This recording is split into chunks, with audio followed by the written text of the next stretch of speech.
I'm gonna start recording. My swallow was so loud.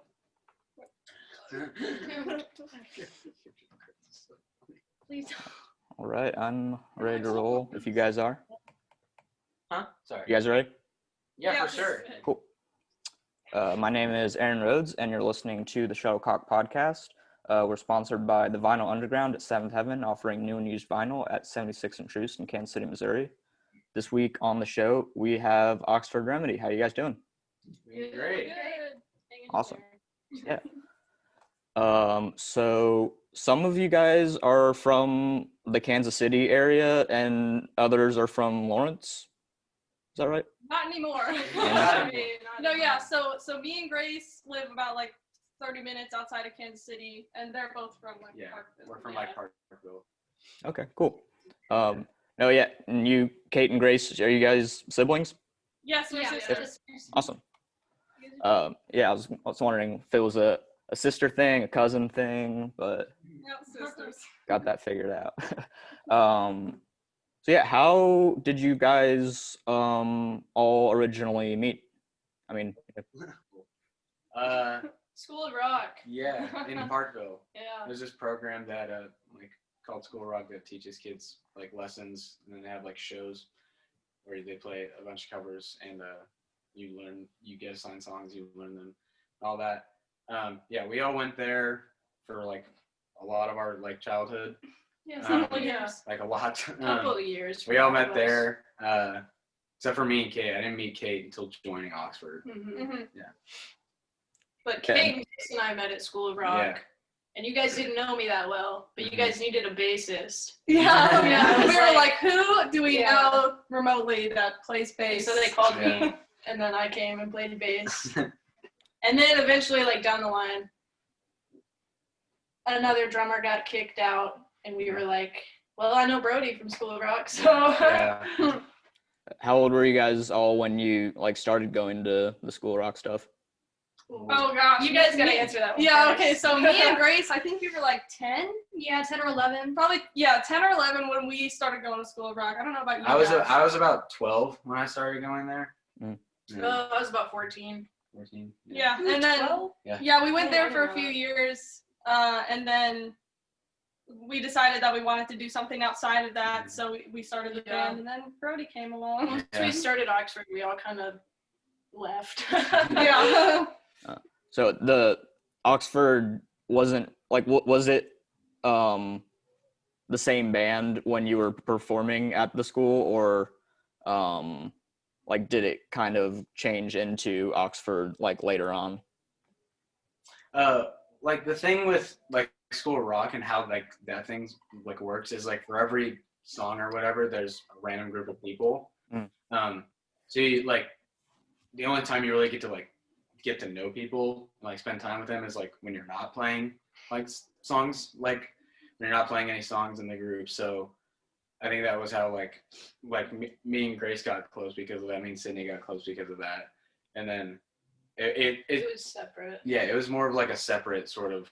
Yeah, because Same. at School of Rock, you don't get to choose like who you're playing with, because basically just everyone that goes there, Somebody chooses for you. yeah, they assign people to different songs, and then you play a show at the end. Nobody's in like a band at School of Rock. It's all like different kids that come together. Yeah, So, yeah, like, exactly. we all kind of were friends and then started playing together.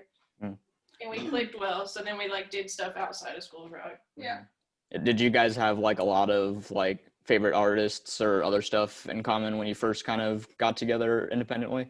Yeah. We met We all had through- different stuff. Yeah, there were groups called like performance groups or performance shows where if you were interested in a certain genre of music, there'd be 3 different groups offered, and whichever one you like the most is what songs you'd get assigned to in a certain group. And so We were all kind of in the same groups. yeah, we were all in really similar groups, so we kind of already knew that we had a similar taste in music from the get-go when we met. And then we just kind of like bonded over that, and then that's how we ended up getting into a Playing band together. outside, yeah, outside of School of Rock. showing each Except other. for Kate and Grace, they live together. Yeah, what was some of like the early stuff that you guys kind of like had in common? And All this. Yeah, Wolf Alice shirt. Wolf Alice Wolf shirt. She's wearing a shirt. Wolf Alice, Paramore, Paramore Paramore. definitely. definitely. People always Yeah. tell us that we sound like Paramore. Those I were guess like the two main specifically- ones at the beginning. Yeah, But like as got- time went on, we all started to show each Yeah. other bands and like take inspiration from that. yeah, like we the met first- in like a garage rock or like a garage pop performance show. Strokes. Yeah, with like the Strokes. Strokes. And, like so the like- first like 30 minutes or an hour or 2 hours even of our band practices when- Wolf Alice. yeah no we just songs. like you guys we'll just be standing upstairs and Brody Oh. will just be or Sydney will just be like playing bands Talk that you about- found yeah, recently yeah.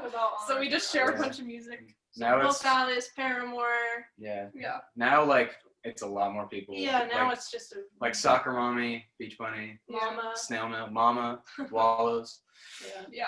How into the Haley Williams solo album are you guys? I love it. yes I love it. absolutely love it Yeah, it's really yeah. good. so good. At first I was like, oh my gosh, it's so different, but it's really good. Musically, it's really good. Yeah, it's really strange. It's so unique, yeah. Yeah.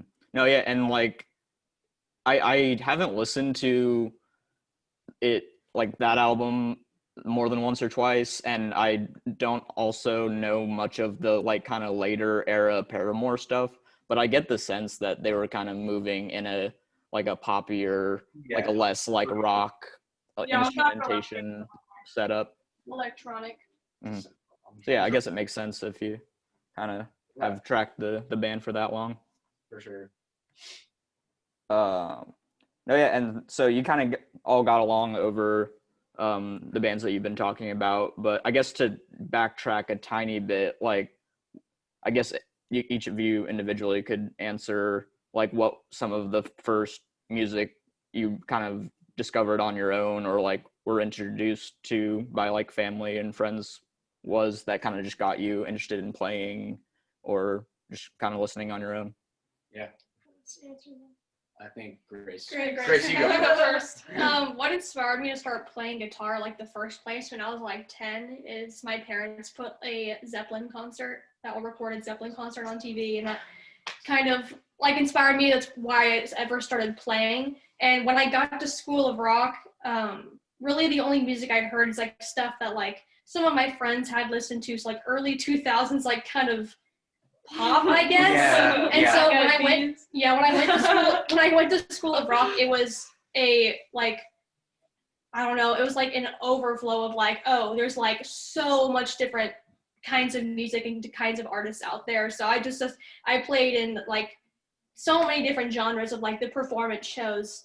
I don't know, I just kind of liked all kinds of music, Yeah. really. Yeah. It That's wasn't like, exactly how I would describe you. yeah. You're just like everything. I can't put you in a genre. Yeah, exactly. I like pop, punk, garage, early like 70s rock, like anything really.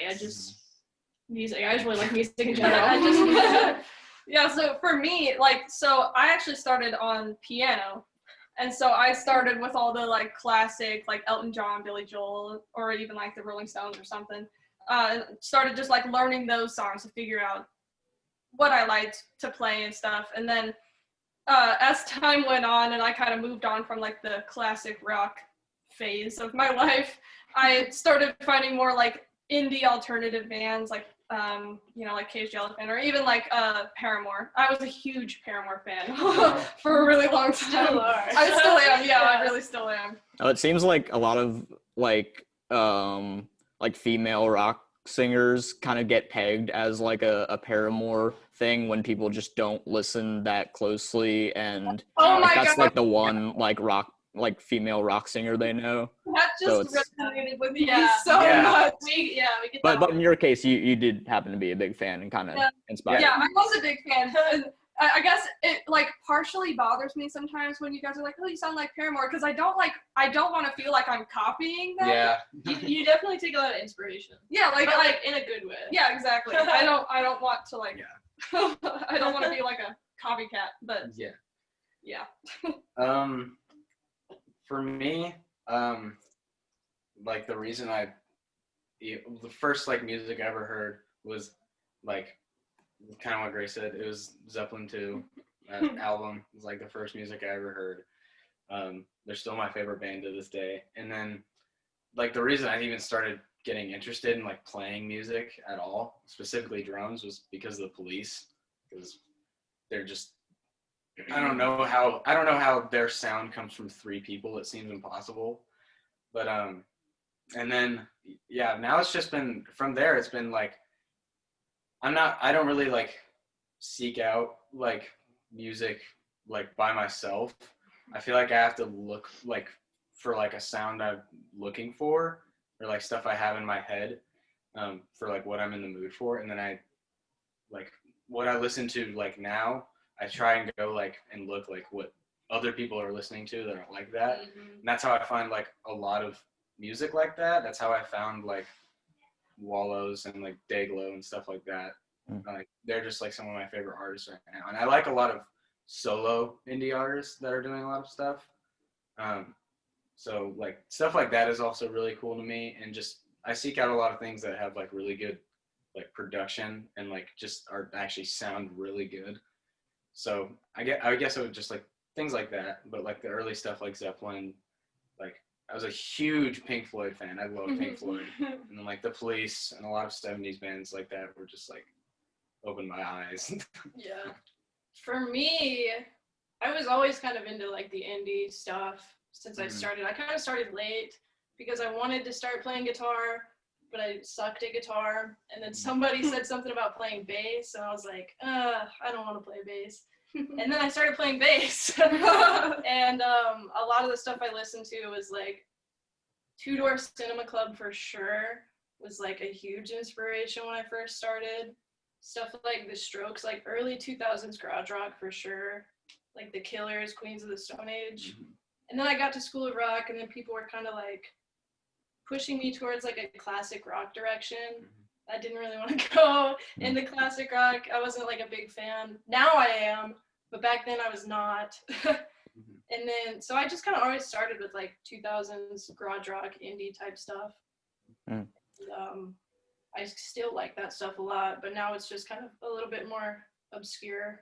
Yeah, it's a lot more obscure than it used to be. Sydney loves post-punk like a lot. That's like my main genre right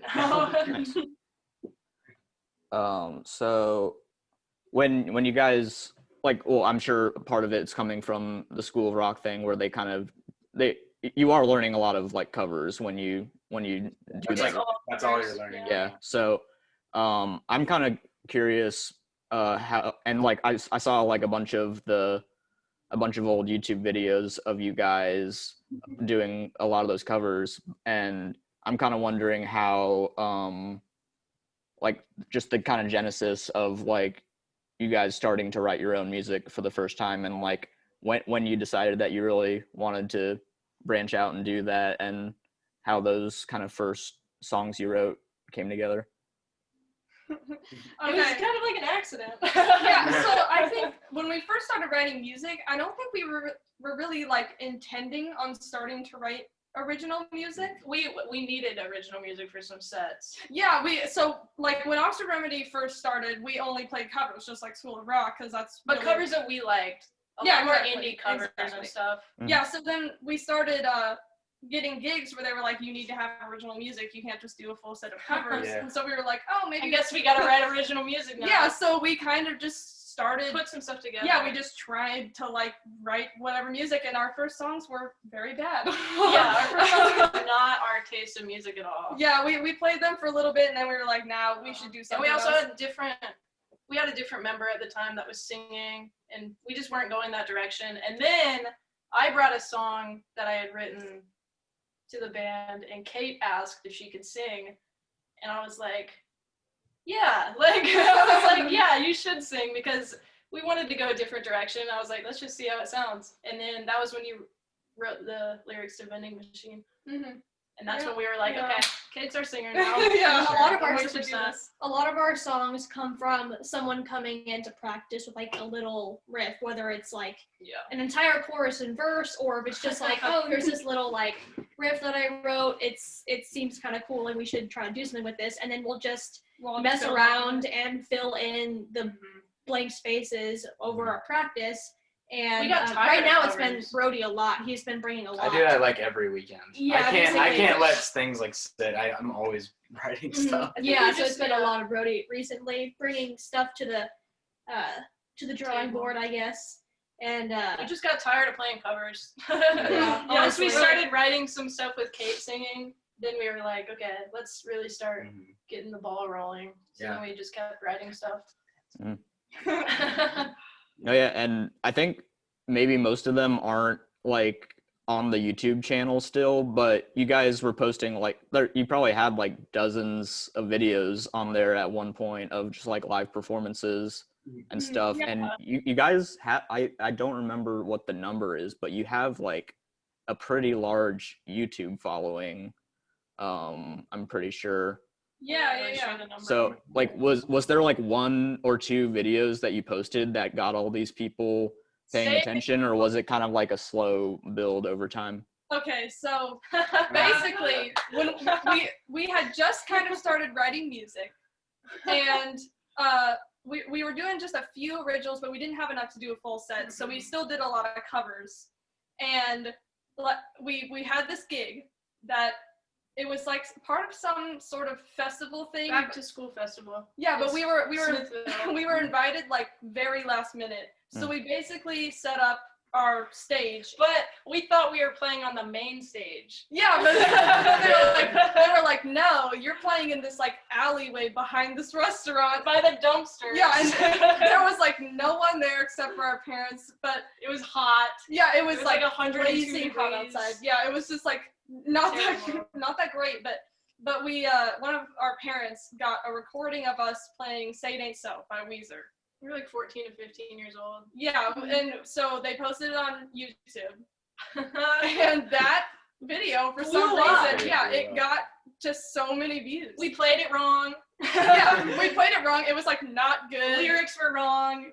I think Grace missed the guitar solo. Yeah, like it wasn't a great, but just for some reason that was like the top thing that popped up. If you Most if of the you search- comments weren't very nice. Yeah. Yeah, We that got comment- some creepy Oh, comments. That on comment it. section is Very cursed. creepy or just like really, really mean towards us. Yeah. We were like, yeah, we know. We played it wrong. But yeah, so eventually we ended up taking that video down because it was just old and like didn't really represent us anymore. But Oh, yeah. yeah, that's kind of what kicked it off. And it kept getting plays and comments, and that's when I think we were all just kind of like really getting a little bit discouraged by it because there is a lot going on. Yeah, there were so many comments on there just like, oh, the girls up front are just doing nothing. Like they suck. Yeah, Yeah, it was like, what?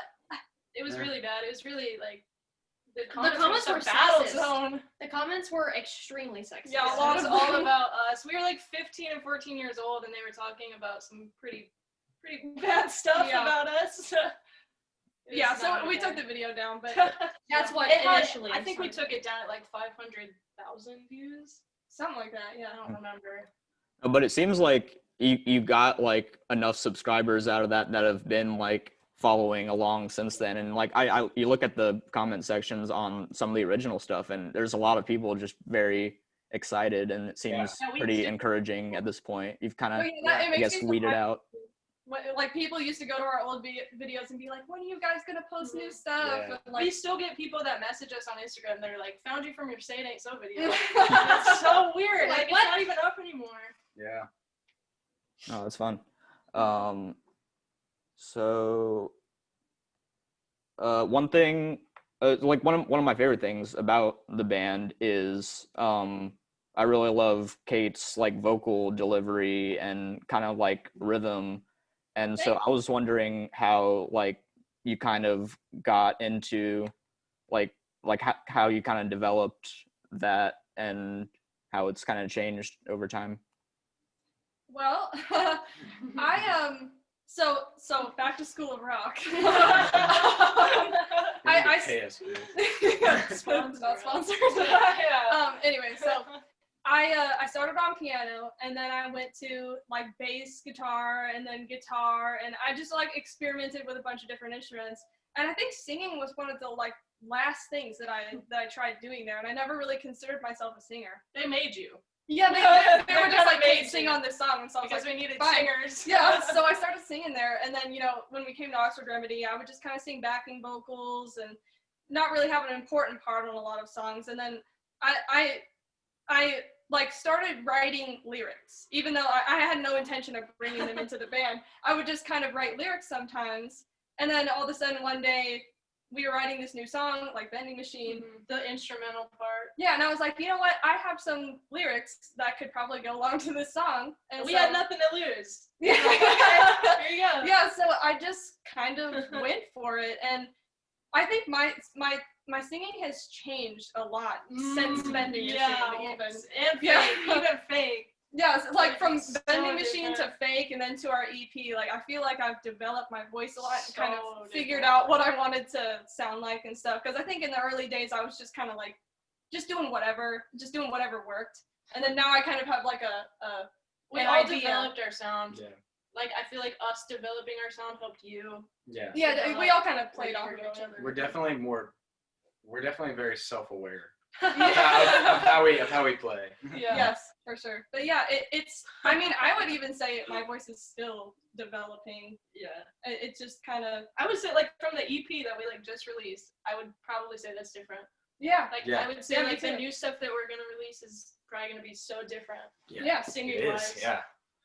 But, like, Oh, yeah. her voice is gonna be different. I don't even know how to describe it, but it's different. Like, it's Yeah. not, like, It just kind of happens. drastically different, but it's slightly just, like, better. It's noticeable. Every time. Like, yeah. Yeah. Every time you sing something new, it's better. Oh, and better. thanks. No, yeah, because I think between the first two singles and the EP, the vocals became kind of more like a little more reserved, but also more confident, if that makes sense. Like a little more kind Yeah. of. And I would say, because like when I first started singing Oxford Remedy, I was not confident. I was like, I was nervous to bring lyrics to the band. I was nervous to like even sing in front of the band and like an audience. Like I wasn't very used to singing not only my own stuff, but just in front of other people. And so, but I think now I'm a lot more confident and I'm a lot more comfortable singing my own things in front of people. Yeah, because For sure. on I the would say singles. Oh, sorry. No, you're good. Yeah. Sorry. Oh yeah, because on the singles, I think it was like just a little more, yeah, just raw and unrefined at that point. But you've kind of been able to retain the, like you have like moments where you, like I would call them like kind of rapid fire almost, where you're singing like double time or something like that, or if the melody kind of like jumps around a little bit in a fun way. But like you've kind of been able to, I think, keep those like interesting elements while moving in like kind of a more mature direction with it, I think. Yeah, I was gonna Thank you. say, like, Hi. between the singles and the EP, we all, like, us three got closer. Oh yeah, So, 'cause like, I feel I like mean, that made a major difference. when we on wrote Vending Machine, your confidence level. we didn't really like hang Know out each outside other. of the band. Yeah, like we only really saw each other at band practices. And we practiced the whole time and then leave. Like, Yeah. we didn't talk to each other really. Yeah, so I think you can kind of hear it that like we weren't really as close. And with when we Brody's wrote those addition songs. too, we Yeah, all got a exactly. lot closer and like communicated We're with each friends. other. Like we're friends. We're friends We're, now. we're friends. Aw. But I feel like that definitely played into your confidence. a lot. Yeah, yeah. Like just getting Definitely. closer. Because I know you You can guys aren't tell. gonna like judge me. You can tell the difference between those singles and that EP. Yeah. The sound just sounds closer. Better. Mhm. Oh yeah, so you guys had recorded the EP last year, like late last year, and we're planning on doing like a spring release, like in March or April, right? Mhm. Yeah. And Yeah, then we were really planning on releasing it like right when COVID hit. yeah, And Literally. Yeah. We just got it mixed and mastered. And It was then done. Like, It was here's done. COVID. yeah, it was done. We were like trying to plan an EP release show. Like we were trying to plan everything, and then Tour this summer. yeah, we were gonna try to tour, just have a little like We were regional trying to tour. get stuff out fast. Yeah. Yeah, We and needed to then get stuff out. and then COVID hit, and we kind of struggled with deciding like, well, should we stick with our original plan and release it like now, Or or wait. should we wait until after Yeah. it ends? But then we didn't know if it was gonna end Yeah. soon, and obviously it didn't. We Yeah. really wanted to have a release party. Yeah. Yeah. And I think we were kind of really disappointed that we weren't going to be able to have one. Mhm. So we were like, let's just wait until we can have one. Yeah. Which And we thought would be originally, summer, but that never happened. and originally obviously at the very beginning of the quarantine was 2 weeks. So we're like, okay, we'll wait another 2 weeks. And it was another 2 weeks. We're like, we'll wait. And some it was like more. 2 months. And it was like 2 months after we were planning on releasing it. We're like, okay, it's not. There's no end in sight The at this news point. just kept getting worse and worse. Yes. And so we're like, well, it'll only hurt Us more. more if we wait longer. So Yeah. we just released it online and just kind of like, I think here it is. if I remember right, somebody like woke up and texted the group chat, and we were like, "Do you guys just want to release it?" Like, Yeah. just So like, one get day it I together. just someone I don't remember. I don't remember It who might have it been was. you, honestly. Yeah, But someone just texted like, "Should we just release it now?" And everyone was just like, "Yes." Yeah, we should. Even if we're not gonna get all the stuff that usually goes along with a release, like we just wanted to get we it were out just there. sitting on it, and it was so exciting to have all this new material, and we were just like, let's just get it out. Yeah. Yeah, and it was really weird, like not because I mean we haven't played a show. Anticlimactic. We haven't played a show since the EP released, and even probably a little while before the EP March released. 10th. So it's been we've all been missing live music very much. No, yeah, and I definitely know what you mean. Like when you do, because like by the time you have everything for a release ready, you're pretty much like already working on the next thing. You're like, let me get this out of here while I still like enjoy it and like. Yeah, exactly. Oh yeah. Yeah. Three of the songs that we've been like writing, I had like almost like I had like in the oven already during during like the last day of us recording. Like I had those. No, songs. I'd say since quarantine started, we've all just been like, here's an idea. Seriously. Oh yeah, we've been writing so much stuff because I mean we don't play live shows anymore, so we don't have to like during our practice. for Yeah, shows. we don't have to be like, okay, so here let's run run through over our a set. set. Yeah. So now we just get to do what we want, and we've been writing a ton of music. Yeah. Okay, are you guys getting together on like a weekly basis or what is that? Yeah, At now least we maybe are. even twice a week. Sometimes When quarantine first hit, we didn't practice for a long time. we were really hesitating it.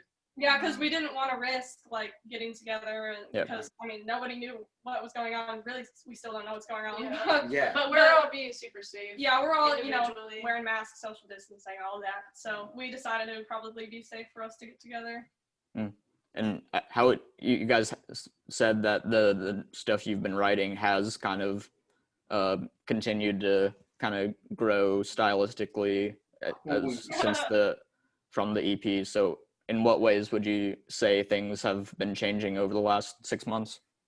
Yeah, you have the most to say about this subject. Okay, so the EP was like all those songs are very similar except for Blue.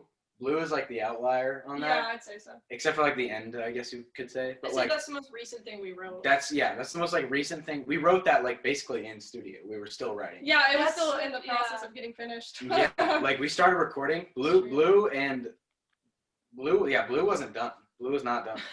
We had no lyrics on it. Yeah, no lyrics. We didn't even have. I don't think we had that outro planned. We didn't like plan out like the huge solo or whatever. Yeah, exactly. And then I feel like we all like even subconsciously we just sort of looked at Blue and we were like, we can write more stuff like that than like why don't we just do it? And then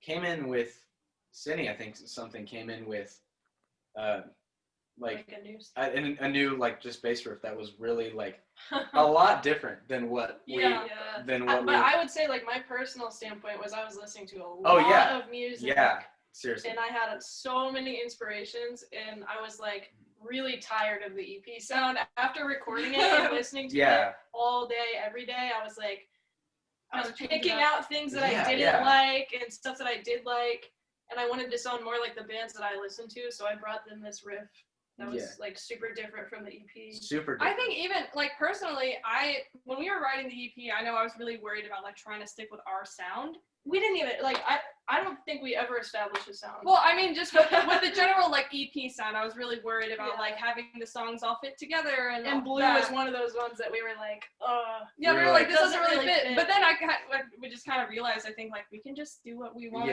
do. I don't. What do we call it? Fuzz pop.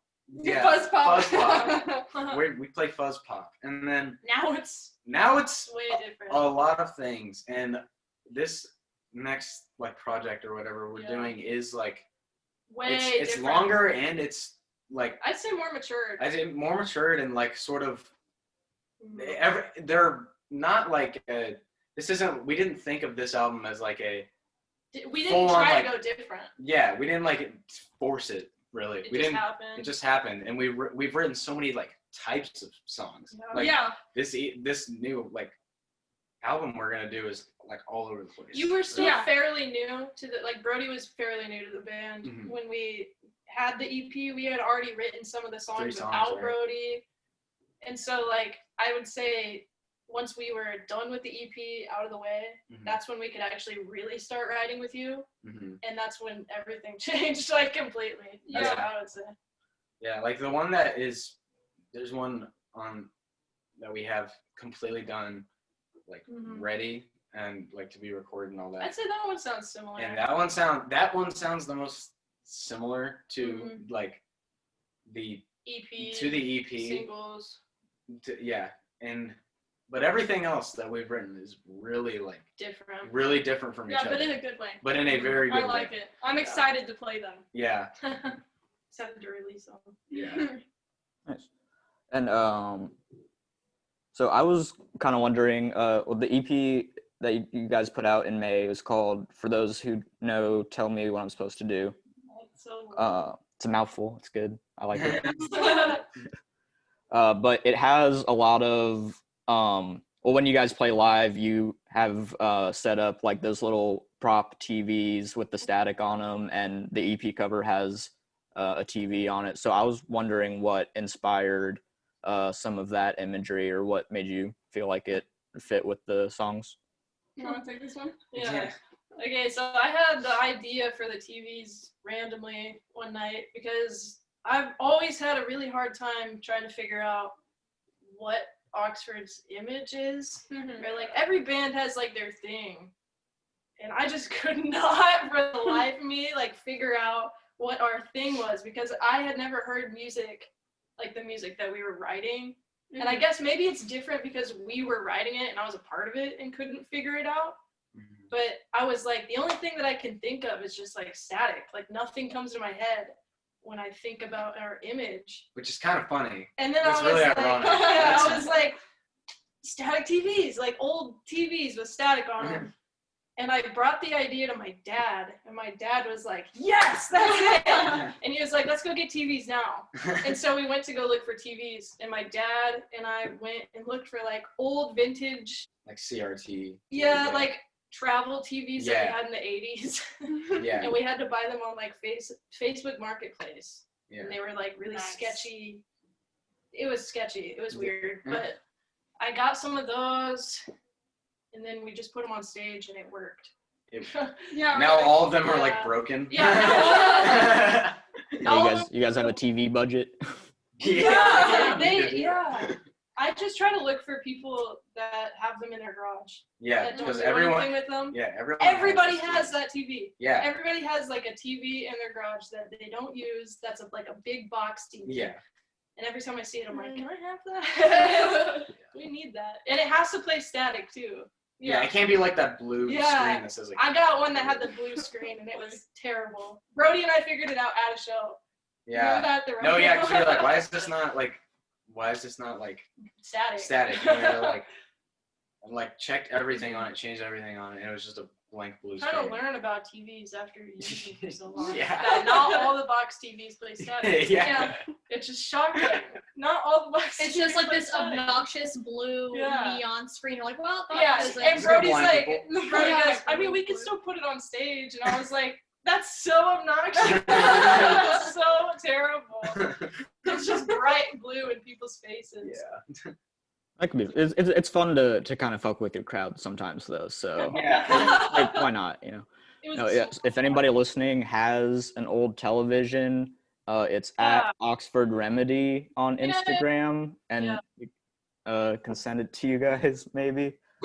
serious.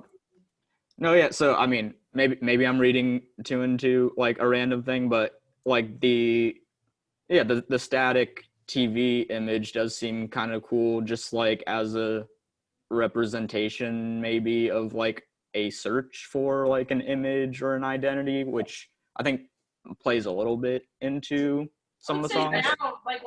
That's That's why- exactly what it is. That's 'Cause, why like, it's so ironic. I don't Yeah. feel connected to that image anymore as much as I used to. Yeah, I feel and I like think- we're Yeah. establishing So more like stuff. and with I'm the like, TVs, we definitely kind Yeah. of we use that as like a theme for the EP because like Oh, yeah. in the beginning you hear the VHS like going in and then they're static throughout, and so I think now like that the EP's out and that's the theme of that. Well, now with that, I don't want to hold on to it anymore. Well, yeah, it's kind Yeah. of like the end of an era. Now Yeah. we'll move on to something else. I Like, was- we'll probably still have them. Like, A few. Yeah, like we'll probably still have a few of them. And They're like, they're a hassle. they are They're a hassle. hassle.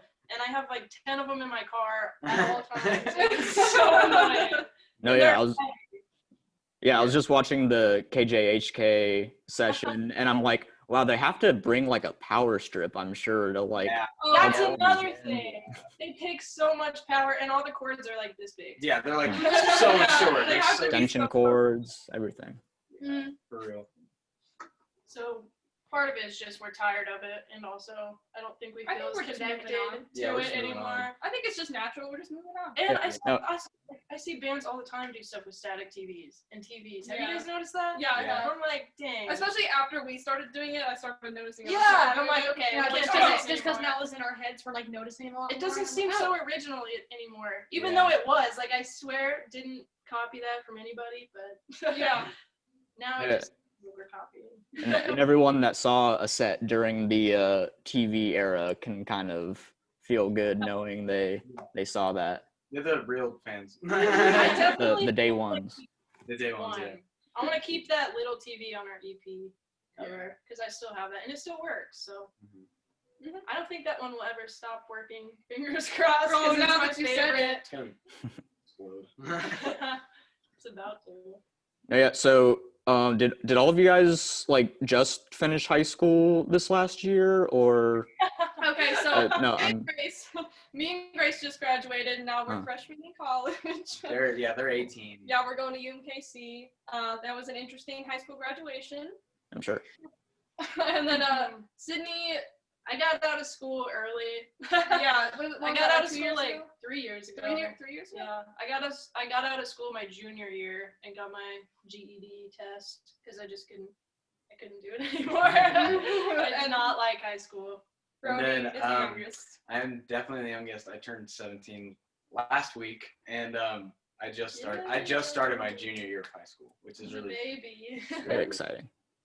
No, yeah, because I was reading through the lyrics for the EP leading up to this, and like, you know, any like especially coming out of high school, but even just in like the like late teenage, early 20s years, you know, there's like a lot of like life changes that happen, and you kind of probably see a lot of different perspectives and just get put in situations you hadn't previously. So I was wondering, like, I guess you, Kate, being out of high school now and starting college, like, do the lyrics from the EP, since they were written during high school, does I don't know, I guess do you look at them kind of funny now, like being in like a whole different stage in your life?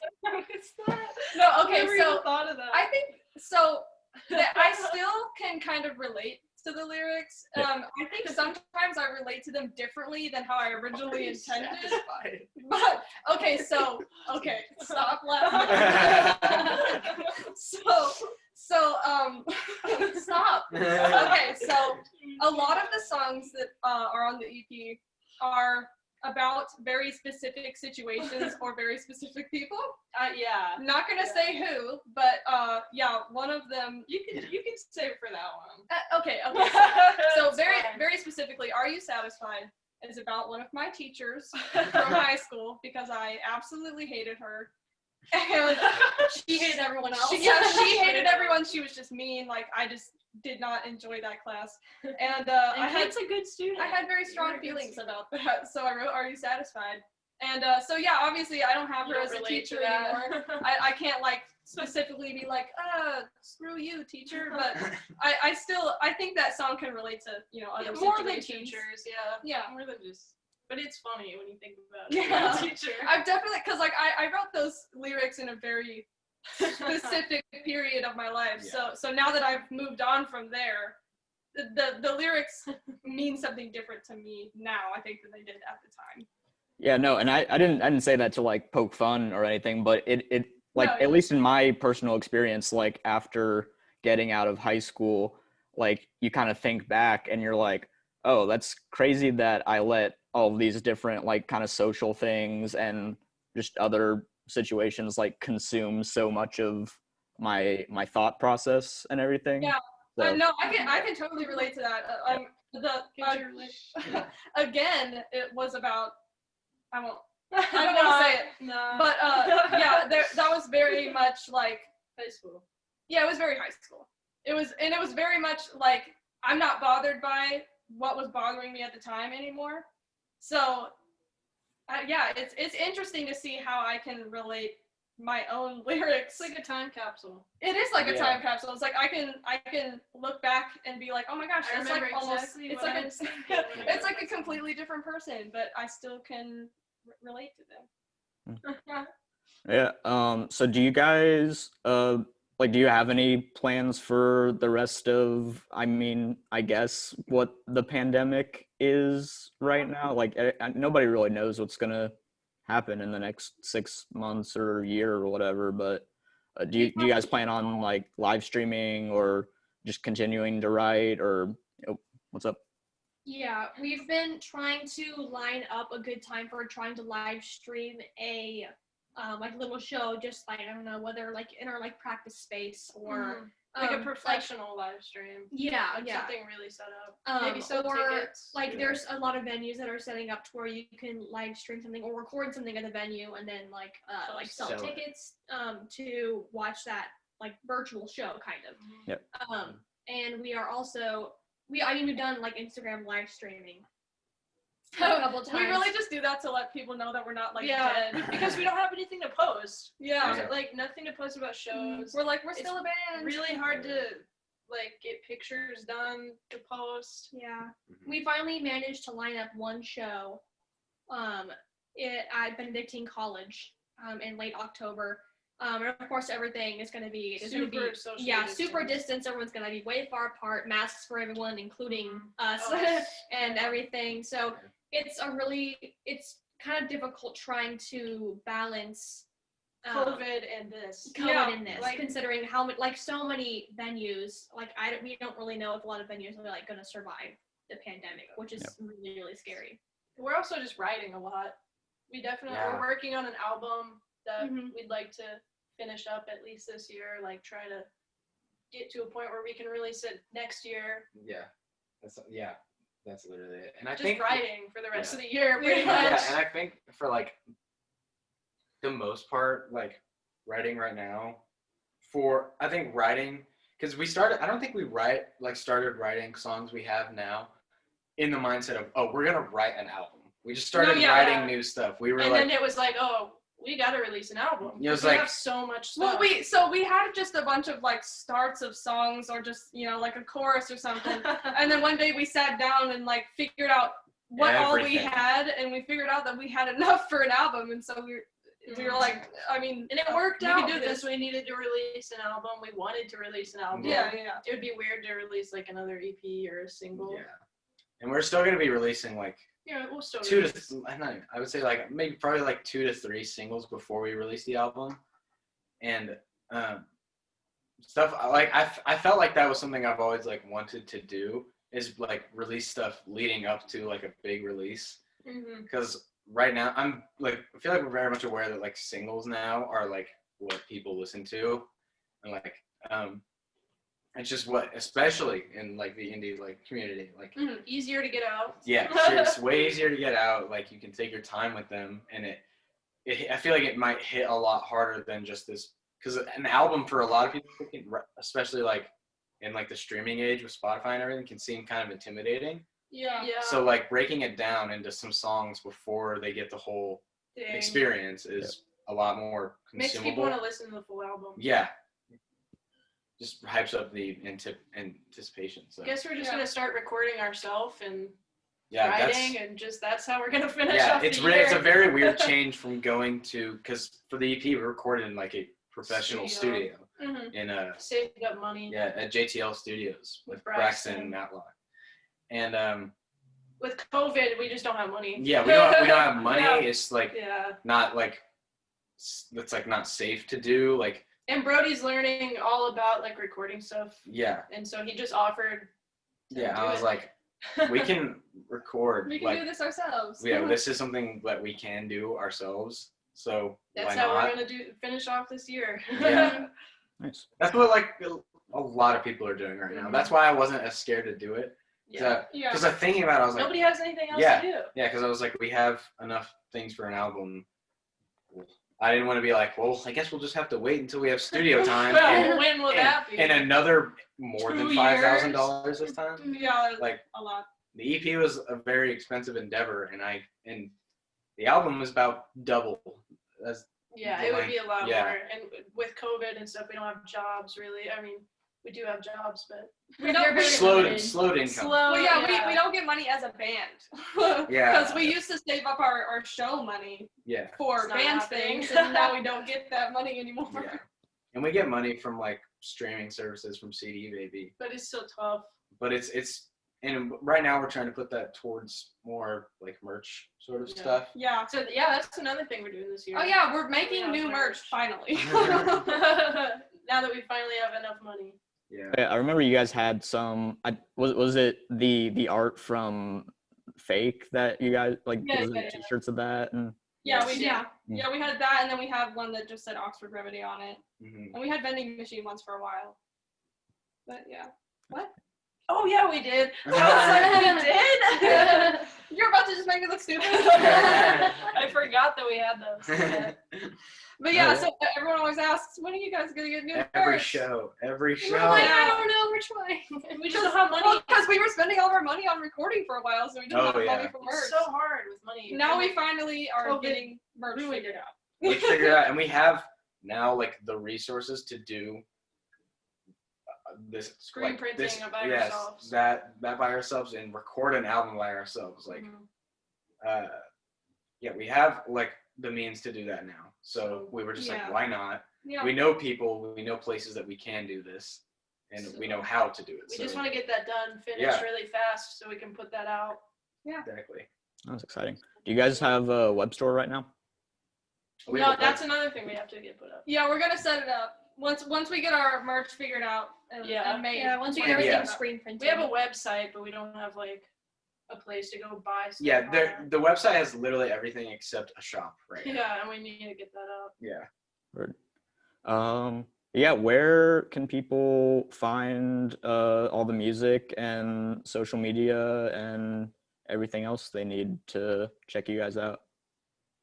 Well, Instagram, probably the website. Yeah, Instagram. Everything should be on the website. Yeah, we got our website, we got Instagram. Our website's just oxfordremedy.com. Yeah. Yeah, It's and then really Instagram simple. is just at Oxford Remedy. Yeah. isn't it? Yeah, and then We need to make a Twitter. yeah, We we are. do need to make it. We're on Facebook, except we don't ever post on Facebook. We accidentally we didn't accidentally. We deleted our Facebook one day, and we were like, we're gonna start over new, and then we just never Forgot did. about Facebook. Yeah, we just never post on there. But But we need to do that. Spotify. yeah, Yeah, you Spotify, can- Apple Music, Every Bandcamp streaming platform. service you can find Really, yeah. the EP and the singles on. Awesome. And yeah, people can follow at Shuttlecock Mag on Facebook, Twitter, and Instagram. The website is shuttlecockmusic.com. The web store is shuttlecockmag.bigcartel.com. We've got t-shirts, photo zines, buttons. And yeah, thank you guys for being on the show today. This was a lot of fun. I'm glad we finally got to talk. For sure, man.